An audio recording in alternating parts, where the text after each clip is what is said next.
மருமகளுக்கு கொலை மிரட்டல் விடுத்து தமது காதல் திருமண வாழ்க்கையை சீர்குலைக்க சதி செய்வதாக திமுக எம்பியான திருச்சி சிவா மீது அவரது மகன் சூர்யா சிவா பரபரப்பு குற்றச்சாட்டுகளை கூறியுள்ளார். இதனைத் தொடர்ந்து டெல்லி விமான நிலையத்தில் திருச்சி சிவாவை சசிகலா புஷ்பா கன்னத்தில் அறைந்த சம்பவமும் நடந்தேறியது.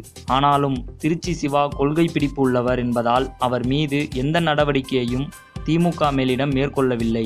இந்த நிலையில் திருச்சி சிவா மீது அவரது மகன் சூர்யா சிவா, மருமகள் பிரத்யூஷா ஆகியோர் பரபரப்பு குற்றச்சாட்டை சுமத்தியுள்ளனர். திருச்சியில் சூர்யா சிவா நேற்று அளித்த பேட்டியில், 2013ஆம் ஆண்டு நாங்கள் காதல் திருமணம் செய்து கொண்டோம்.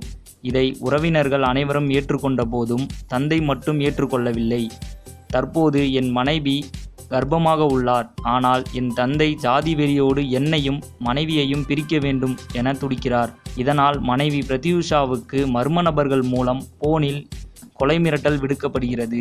என் மனைவியின் நடத்தை குறித்து மோசமான கட்டுக்கதைகளையும் பரப்பி வருகிறார் என் தந்தை. மேடைகளில் ஜாதி மறுப்பு பற்றி பேசும் என் தந்தையின் நிஜ முகம் இதுதான். எல்லாம் ஏமாற்று வேலை. இவ்வாறு சூர்யா சிவா கொந்தளித்துள்ளார். சினிமா மற்றும் அரசியல் செய்திகளை உடனுக்குடன் தெரிந்து கொள்ள subscribe to today cinema. Today cinema நேயர்களுக்கு நன்றி, வணக்கம். Please subscribe to today cinema.